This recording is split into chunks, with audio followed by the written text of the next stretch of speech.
Êxodo 20, versículo 1. Na NVI está assim: e Deus falou todas estas palavras: Eu sou o Senhor, o teu Deus, que te tirou do Egito, da terra da servidão. Não terás outros deuses além de mim. Não farás para ti nenhum ídolo, nenhuma imagem de qualquer coisa no céu, na terra ou nas águas debaixo da terra.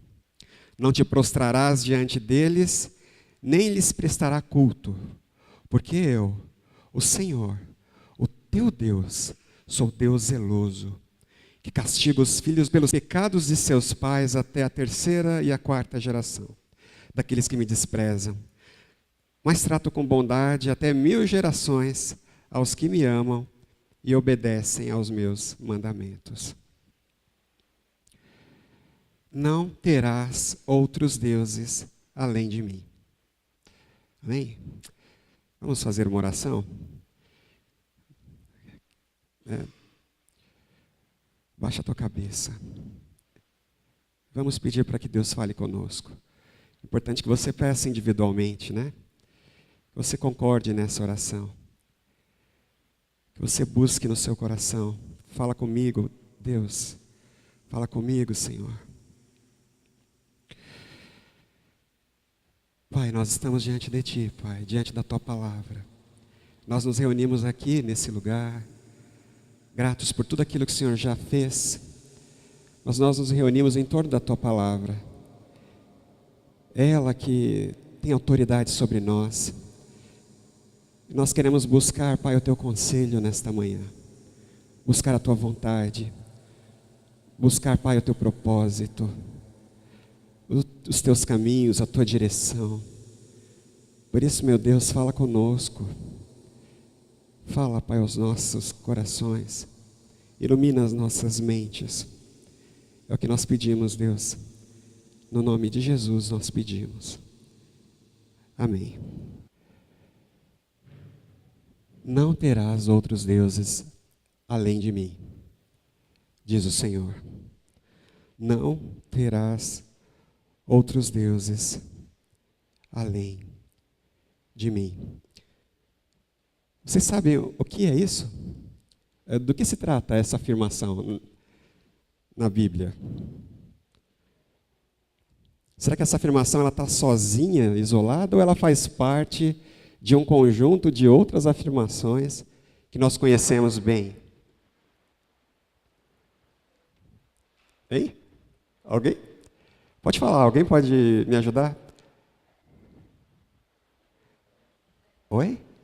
10 mandamentos. O Hélio ali, ele já ajudou a gente a lembrar. É o primeiro dos mandamentos. Eu sou o teu Deus. Eu sou o teu Deus. Por isso não terás outros deuses além de mim. Combinado? Está combinado? Eu sou o teu Deus. E você não terá outro Deus além de mim. Ou diante de mim, na minha presença, né? Não. Mas além de mim, a NVI traduz por além de mim. É esse o sentido exatamente. Esse é o tratado que Deus fez com a humanidade. E quando Deus começou a se revelar com o povo de Israel, Ele quis deixar isso bem claro. Letras bem grandes, talhadas numa pedra, escritas, né, pelo próprio dedo de Deus, pela mão de Deus. Ele quis deixar isso claro. Eu sou o teu Deus. Não há outro além de mim. Por isso, não façam, vocês não terão outros deuses além de mim. Porque se vocês tiverem, vocês vão sofrer as consequências. Eu sou um Deus zeloso. Eu sou um Deus ligado aos detalhes. Eu fico atento aos detalhes. Eu gosto das coisas no lugar. Zeloso, eu gosto das coisas nos seus devidos lugares. Eu sou um Deus organizado, eu criei o universo assim. Existe um Deus criador e tudo mais é criatura. E tudo mais é criação. Essa é a ordem. É assim que funciona o universo. Um único Deus criador e toda a criação atende e serve ao Deus que tudo criou. Eu sou um Deus zeloso. Se você desobedecer, se você tiver outros deuses além de mim, então eu sou um Deus que vai visitar, né? Ele está dizendo, a maldade dos pais nos filhos, até a terceira e quarta geração. Eu sou o Senhor teu Deus. Não tenham outros deuses além de mim. Nós vamos estudar sobre isso, irmãos. Nós vamos estudar sobre isso nesses próximos dias. São 6 encontros que nós vamos ter, 6 momentos em que a gente vai estudar sobre a questão da idolatria. E eu queria pedir para você, né, quando nós estivermos falando sobre esse assunto, não fica pensando nos outros, lá fora, naquelas outras pessoas, né? Aquela imagem mental que você faz às vezes de idolatria, daquela condição, né, de algumas religiões que não são a nossa religião, que, não é verdade? Mas o grande desafio aqui é que essa palavra alcance cada vida, cada coração. Para que você se veja como alvo da palavra de Deus. É isso que você precisa entender. Deus se revelou. Ele disse, eu sou o teu Deus. Eu sou o teu Deus. Por isso não tenha outros deuses que não a mim, que não eu mesmo. Porque se você tiver outros deuses, você vai sofrer. Você vai sofrer muito. Você vai ser amaldiçoado. Maldição. Aí no finalzinho, né, no versículo 6, a gente viu que, no entanto, eu sou um Deus que vai tratar e, de certa forma, retribuir, né, com bondade, até 1000 gerações daqueles que me amam e obedecem aos meus mandamentos. Isso é muito importante, irmãos. Isso é muito central. A questão da idolatria é muito central. Nós encontramos a idolatria em toda a Bíblia. Toda ela. De Gênesis até Apocalipse. Ela é o problema central da humanidade. Ela é o grande pecado da humanidade. Disse o Senhor, eu sou o teu Deus. Não tenham outros deuses além de mim. No domingo que vem, nós vamos andar mais um pouquinho. A gente vai falar um pouco sobre o que é, lá baseados em Isaías, a partir de Isaías capítulo 6, a gente vai pensar um pouco no que é ser impuro no meio de um povo impuro, como Isaías lá no capítulo 6. E nós vamos olhar na Bíblia um pouco do que são essas consequências da idolatria e como a gente está no meio disso e às vezes a gente nem percebe. E aí, a partir do domingo do dia 28, dia 13 e 20 de março, nós vamos buscar, nesses 3 domingos, identificar alguns ídolos. A gente vai tratar de 3 grandes ídolos. E nós vamos aqui, através da palavra de Deus, desnudá-los, né, o que a Bíblia diz. Deixá-los nus, para que eles sejam envergonhados. A gente falou muito sobre isso no finalzinho do ano passado, quando a gente tratou da cultura, o pastor Leandro falou disso, que o desafio da igreja é entender a nossa cultura, é mergulharmos nela, né? Nós somos enviados para ela, é o nosso espaço da missão, e o nosso grande objetivo é identificar os ídolos da nossa cultura e desnudá-los, para que eles sejam vistos, percebidos pela nossa geração e abandonados. Então nós vamos tratar aí desses 3 ídolos lá nos 3 últimos dias da série. E hoje a gente vai tratar um pouco sobre esse princípio. Nós vamos conversar um pouco do que é a idolatria em si. Vamos refletir um pouco sobre esse assunto. O que a gente entende por idolatria? O que será que Deus quis dizer ao povo e a nós? O que Ele quer dizer para nós quando Ele diz: eu sou o teu Deus. Por isso não tenham outros deuses além de mim. Nós vamos pensar um pouco nessa questão. O que é idolatria, gente? Para você, o que é idolatria? Para Lutero, tudo aquilo, tudo, pensa assim. Sabe aquela imagem do cultual, que você pensa assim, idólatra é aquela pessoa que está lá naquele templo, está lá diante daquele altar, né, físico, e ele se prostra ali diante daquele altar, e ele está, então, reverenciando esse ídolo. Mas idolatria, a gente pode dizer que esse é o último passo da idolatria. É o último passo.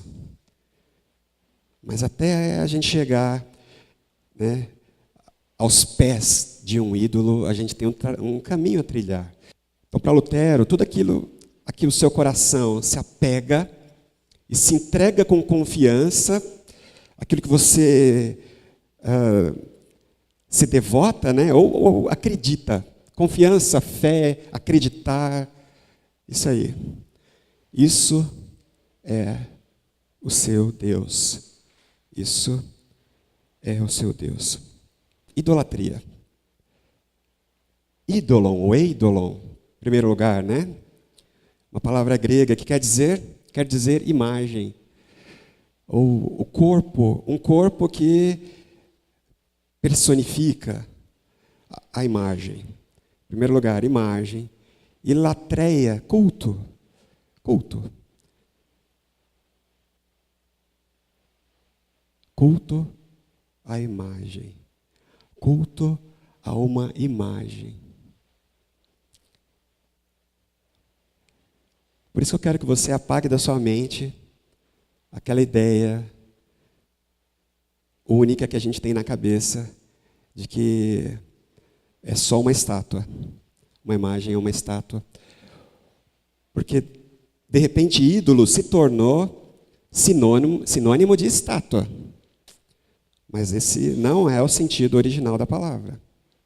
O sentido original da palavra ídolo é imagem. E idolatria, culto a uma imagem. Por que isso é tão sério na Bíblia? Por que a gente percebe que esse foi o problema da queda de Israel? Não sei se você já prestou atenção nisso. Se você olhar para a Bíblia, no Antigo Testamento, a gente percebe lá Deus, quando escolhe Abraão, Ele fala: Abraão, através de você, eu vou usar a tua descendência, e ela vai ser tão grande, tão importante, né? E aí a gente começa a ver Deus cumprindo as promessas que Ele fez para Abraão, na vida de Moisés, e de todo o povo de Israel. E nós percebemos ali o quanto Deus, né, em termos de promessas, o que Deus tinha em mente, quando ele pensa assim: eu vou separar um povo, esse povo será o meu povo. Ele falou para o povo de Israel: eu tirei você do Egito, eu tirei você da servidão, por isso entenda, eu sou o teu Deus, e você não vai fazer como todos os outros povos, que cultuam outros deuses. Não, vocês serão o meu povo, vocês vão cultuar somente a mim. Quando a gente olha esse começo, lá no deserto do povo de Israel, as promessas e todas as visões assim que a gente vai percebendo aqui nos livros da Bíblia, aqueles altos ideais em relação ao povo de Israel, que Deus, né, começa a mostrar, e a gente olha para a queda do povo.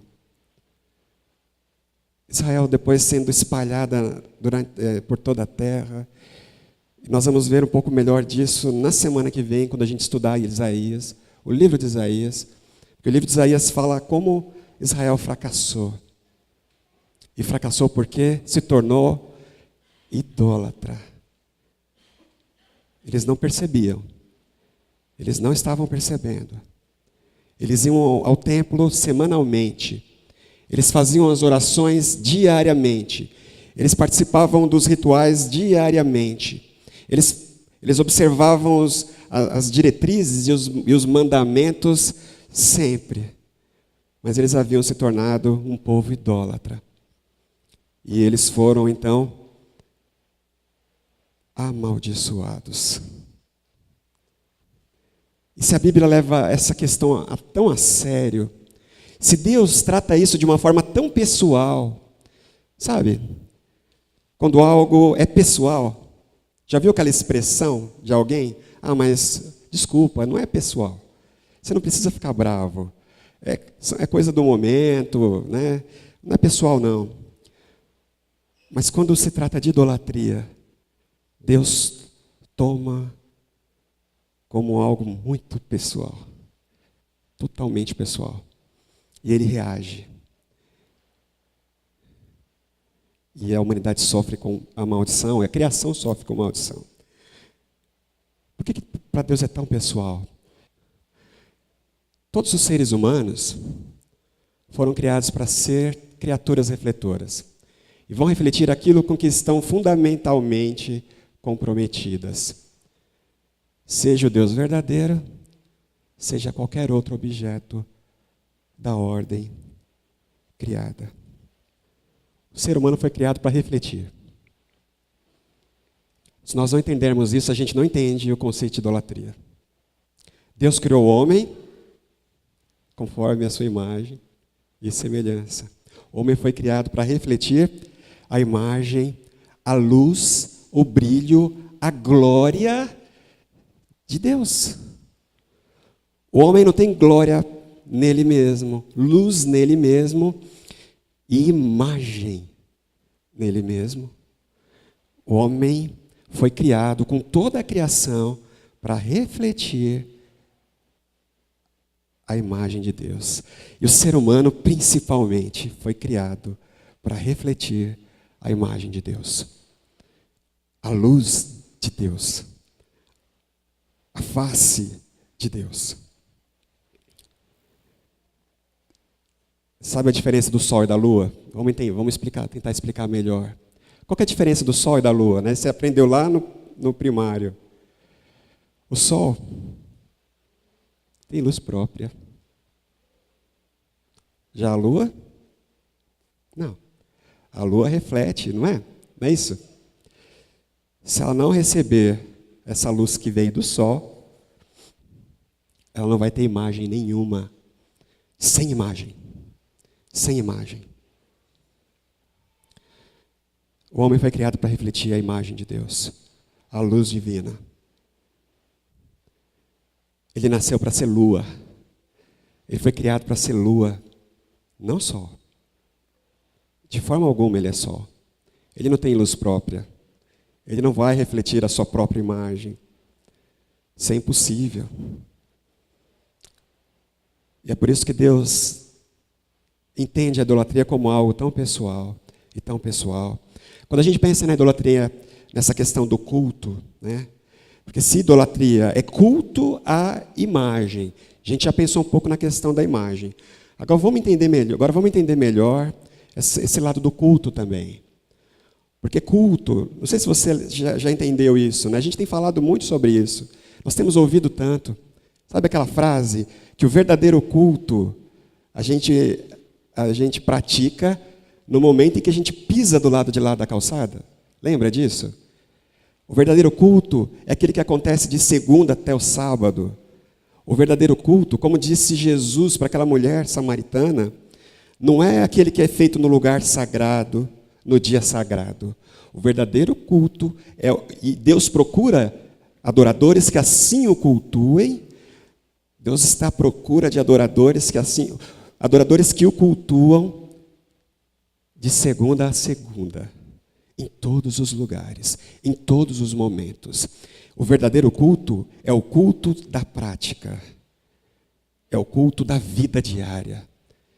A gente já aprendeu isso, não é? É o nosso grande desafio.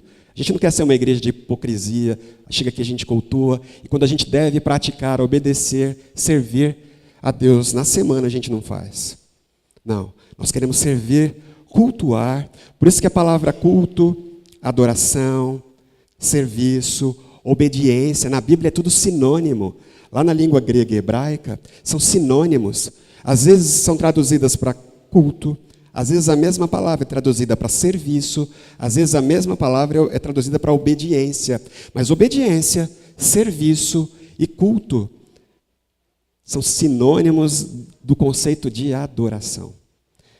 Servir, obedecer e cultuar é a mesma coisa. E a gente sabe, o verdadeiro culto, o verdadeiro serviço, a verdadeira obediência a Deus está na nossa vida diária. Não aqui, nas quatro paredes. Nosso grande desafio é servir lá fora. Da mesma forma, vocês precisam entender isso. A idolatria também se aplica dessa forma. A verdadeira idolatria, a natureza da idolatria, ela também está lá fora. Não nos templos. A verdadeira natureza da idolatria se encontra de segunda a segunda.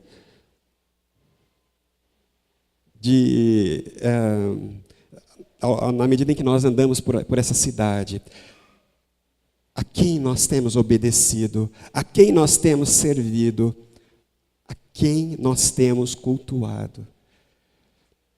A idolatria acontece lá fora, irmãos. Então, vamos apagar, mais uma vez eu estou dizendo, tira da tua cabeça aquela ideia só da questão do culto, e do dia sagrado, do local sagrado, das estátuas sagradas. Mas vamos pensar um pouco aí, que a verdadeira idolatria, ela se dá também na nossa vida diária. Principalmente a quem você serve, você obedece a quem manda em você, quem é o Senhor das suas decisões e atitudes, a quem você está servindo, a quem você obedece, a quem você cultua. Eu sou o Senhor teu Deus. Não tenham outros deuses além de mim. Você não entendeu? Eu sou o Senhor. Eu sou o teu Deus. Ninguém manda em você. Você não serve a ninguém. Você não obedece a ninguém que não seja a mim. Isso é o que o Senhor diz. Culto é obediência. Idolatria. Dá para a gente entender um pouquinho melhor desse conceito, então?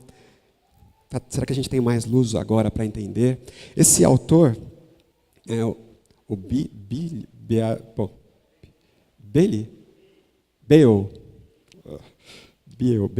Ok, Bale. Obrigado, Leandro. Ele escreveu esse livro aqui, né, que é o que a gente tem a capa aí. Se você puder comprar esse livro, nas próximas semanas, você se torna aquilo que você adora. É um trabalho muito rico, ele trata da questão da idolatria, mas ele ajuda a gente a abrir os olhos para a natureza da idolatria. Essa questão do culto à imagem. Será que a gente entendeu melhor o conceito de idolatria? Agora eu pergunto para você. Será que você é idólatra?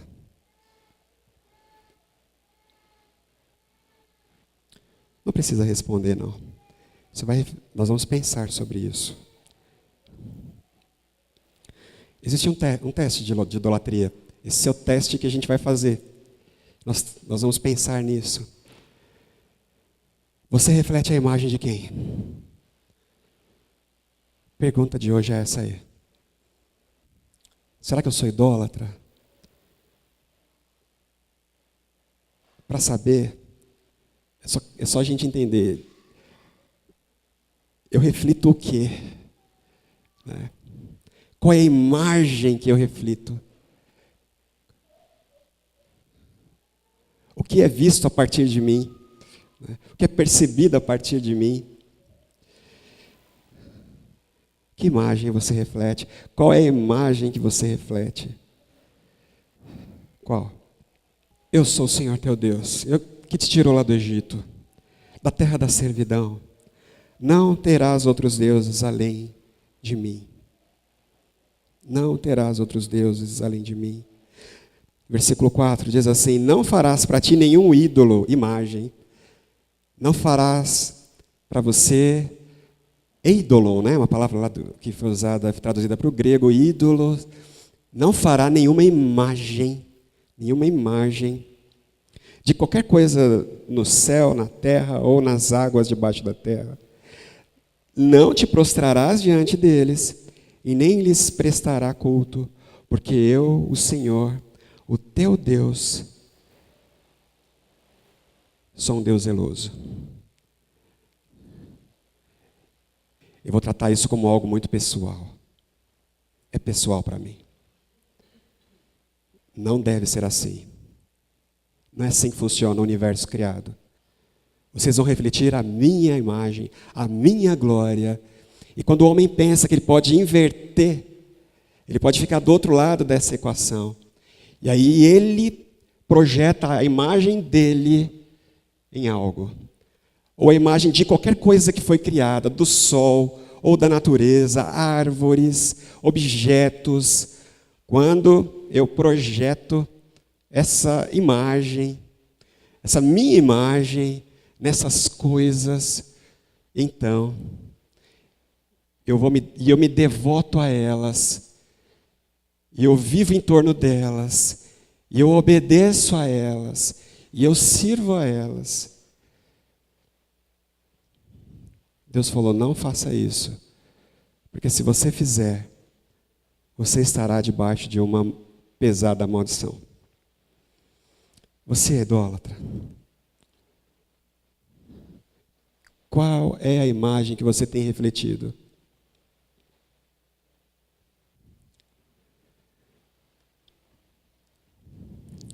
Você foi criado para refletir a imagem e a luz e a glória do Deus verdadeiro, do único Deus verdadeiro. Eu sou um Deus zeloso, que castiga os filhos pelos pecados de seus pais até a 3ª e a 4ª geração, daqueles que me desprezam. Mas trato com bondade até 1000 gerações aos que me amam e obedecem aos meus mandamentos. Nós já aprendemos que maldição na Bíblia, diferente da maldição nas outras religiões e crendices por aí, a maldição que nós encontramos na Bíblia, revelada na Escritura Sagrada, ela não determina, não é a maldição que determina o futuro da humanidade. A maldição é consequência dos atos humanos. E Deus falou: olha, se você estiver refletindo outra imagem que não a minha, então você está debaixo de uma terrível maldição. E a terra estará também amaldiçoada. Se você não refletir a minha imagem, você foi criado para refletir a minha imagem. Se você não estiver fazendo isso, você está debaixo de uma terrível maldição. E eu pergunto para vocês: que maldição é essa? Qual é essa maldição? Que maldição é essa que tem pesado nas gerações? É a 3ª, a 4ª geração. Das gerações e das gerações. Aqui a gente não está falando de maldição familiar, que a gente escuta por aí, lá na heresia da teologia da prosperidade. Não tem nada a ver com isso. É a maldição que assola a humanidade. E nós vimos isso, né? A gente percebe isso na medida que a gente estuda lá o Antigo Testamento. A maldição, lá no Salmo 115, acho que o pastor Leandro leu esse salmo hoje no começo do culto. Você pode abrir sua Bíblia aí no Salmo 115 também. Que maldição é? Que castigo é esse, gente? Será que a gente vai esperar por raios? Eu sou idólatra, Eu não estou refletindo, eu deveria refletir a imagem de Deus. Eu não estou refletindo. Eu devo esperar por raios do céu, chuva de pedra. Que castigo é esse que pesa? Ficar pobre, pobre, pobre, né? Miserável. Ficar sem ter onde morar, sem ter o que comer. Ficar doente, pegar uma enfermidade. Que maldição é essa? Todo o Antigo Testamento ele mostra que maldição. Que castigo é esse? Que se refere às pessoas que são idólatras, ao povo idólatra, à humanidade, à criação idólatra. O versículo, Salmo 115, os ídolos deles, lá no versículo 4, de prata, de ouro, são feitos por mãos humanas. Eles têm boca, mas não podem falar, olhos, mas não podem ver, têm ouvidos, mas não podem ouvir, nariz que não podem sentir cheiro, têm mãos que nada podem apalpar, pés que não andam, eles não podem andar, eles não emitem som algum com a garganta. Aí nós vemos aqui no versículo 8, esse versículo que a gente tem aqui no slide: tornem-se como eles, aqueles que os fazem, e todos os que neles confiam. Tornem-se como eles. Tornem-se como eles. Eles são vazios. Eles são ocos. Eles têm boca que não falam. Eles têm ouvidos, mas eles não conseguem escutar. São totalmente insensíveis. Eles têm boca que não fala, ouvido que não ouve, olhos, mas não veem. São cegos. Cegos. Eles não podem se locomover. Inativos. Eles não podem fazer nada. Seus braços não podem fazer nada. Tornem-se como eles, aqueles que os fazem, os que criam as imagens, os que projetam essas imagens, e todos os que confiarem neles, tornem-se como eles, vazios, cegos, surdos, tristes. Tornem-se como eles. Essa é a maldição que pesa sobre a humanidade. Essa é a maldição que pesa sobre todas as pessoas que se recusam a refletir a imagem do Criador.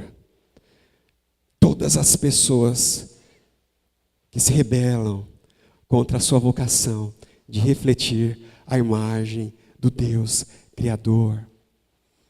Você foi criado para refletir a imagem de Deus. Isso quer dizer o quê? Para projetá-lo em você, nas suas emoções, até mesmo no seu corpo. Você foi criado para projetar a imagem de Deus.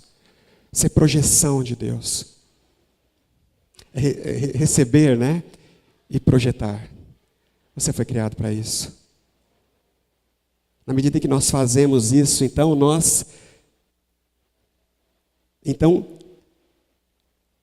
nos parecemos com Ele. Será que você entende isso? Nós acabamos projetando essa imagem de Deus, e na medida que a gente projeta a imagem do Deus Criador, nós mais e mais nos tornamos como Ele, nós parecemos com Ele, nós nos aproximamos da imagem dEle. Será que a gente pode entender? Você foi criado para projetar, você é refletor, você reflete a imagem. Se você escolher refletir a imagem do teu Criador, a tendência é você se aproximar dele e cada vez mais se parecer com ele. E é por isso que quando a gente se aproxima de Deus e do Deus Criador, Jesus falou: vocês vão ganhar vida e vida abundante. É muita vida, é vida que transborda. E na medida em que nós revelamos e que nós refletimos a imagem do Criador, nós ganhamos vida, nós somos vivificados. E nós crescemos, E nós somos erguidos cada vez mais. Mas acontece o contrário também. Nós vamos refletir. A gente vai refletir porque a gente não tem imagem própria. Se nós nos negarmos a refletir a imagem do Criador, mas refletirmos a imagem dos nossos ídolos, vazios, cegos, mudos, inoperantes, fracos, nós também nos tornaremos como eles. Nós nos tornaremos como eles. A quem você tem refletido? É a pergunta dessa manhã. Quem você tem refletido? Se você conseguir responder isso, você vai conseguir responder a outra pergunta, se você é idólatra ou não. Ah, mas eu não tenho nenhuma estátua lá em casa. A quem você tem refletido? Você tem refletido a imagem do Deus Criador? Ou você tem refletido a imagem dos seus ídolos? Você quer se tornar o quê? Quais são as suas referências? Para onde você está caminhando? O que você almeja se tornar? Onde você quer chegar? A quem você serve com devoção? Que ídolo é esse que você tem projetado e que você quer se tornar? O fim é o mesmo. É morte. É surdez. É absoluta surdez. Trevas absolutas. Escuridão total. Você não vai conseguir sair do lugar.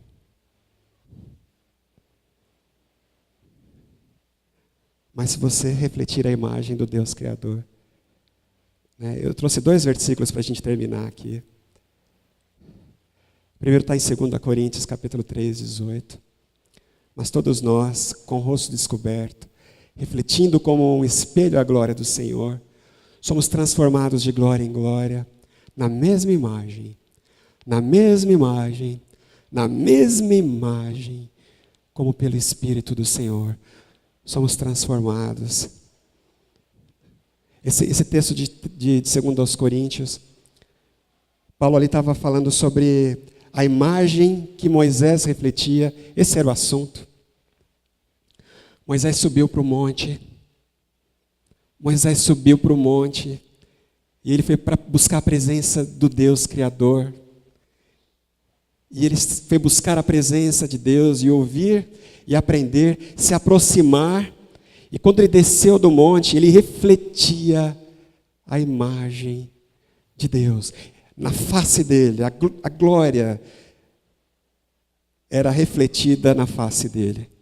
Só que quando ele chegou lá embaixo, ele encontrou uma outra situação. Ele encontrou o povo ao redor de um ídolo. E eles estavam em trevas.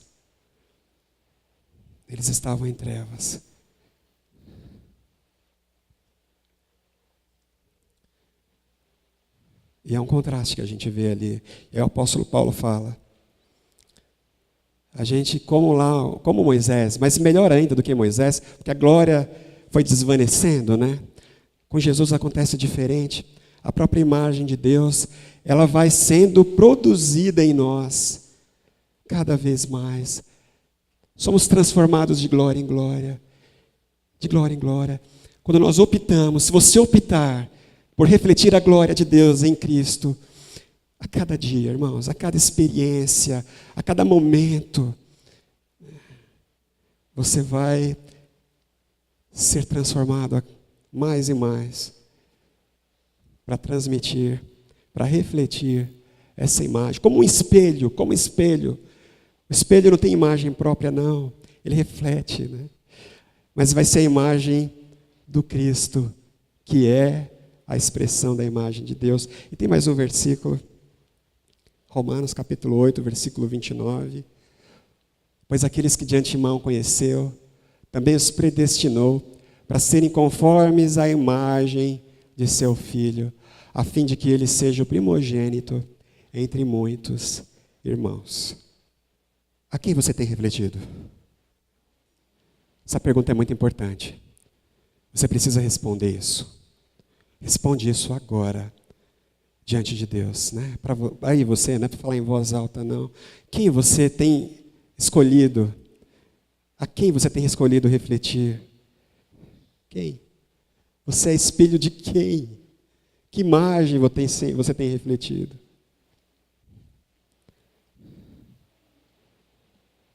Se você não estiver parecendo com Jesus a cada dia, se você não estiver a cada dia mais e mais semelhante a Jesus, é um péssimo sinal.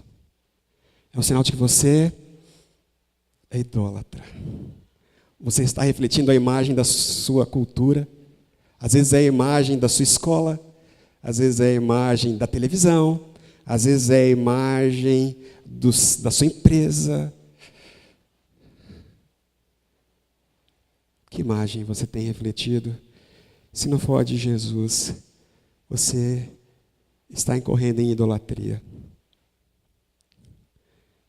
O problema com a idolatria é que a cada dia,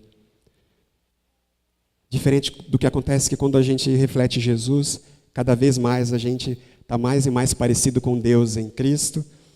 Quando a gente escolhe não refletir a imagem de Deus em Cristo, a cada dia mais surdos, mais surdos.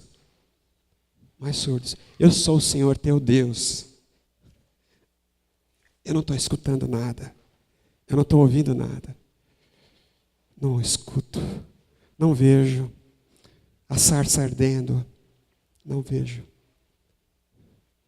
Sou cego.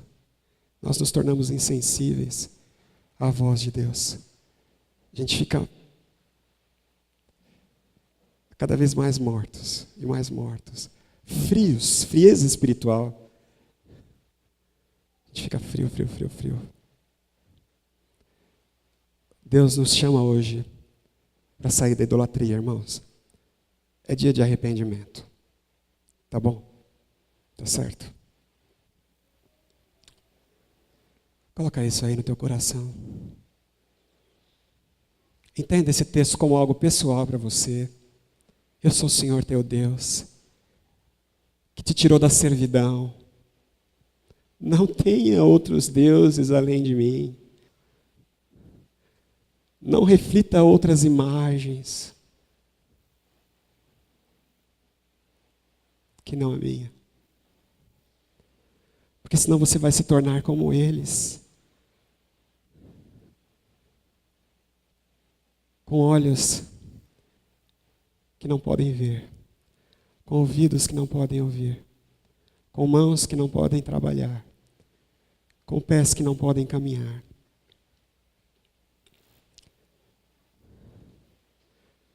Mas reflita a imagem de Deus em Cristo, de glória em glória. Você será transformado. Coloca isso no teu coração. Fala com Deus agora. Fala, Senhor, receba essa palavra. Receba para mim. O Senhor falou para mim. Eu sou teu. Sou tua criatura. Sou teu servo. Sou teu fiel. Eu quero cultuar a ti somente. Servir a ti somente. A essa imagem de Deus em Cristo Jesus.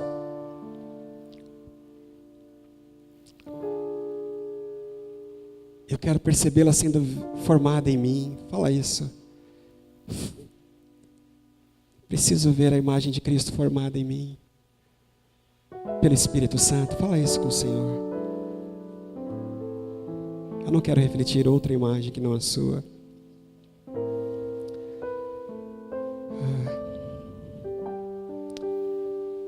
Deus, nós estamos na tua presença, Pai.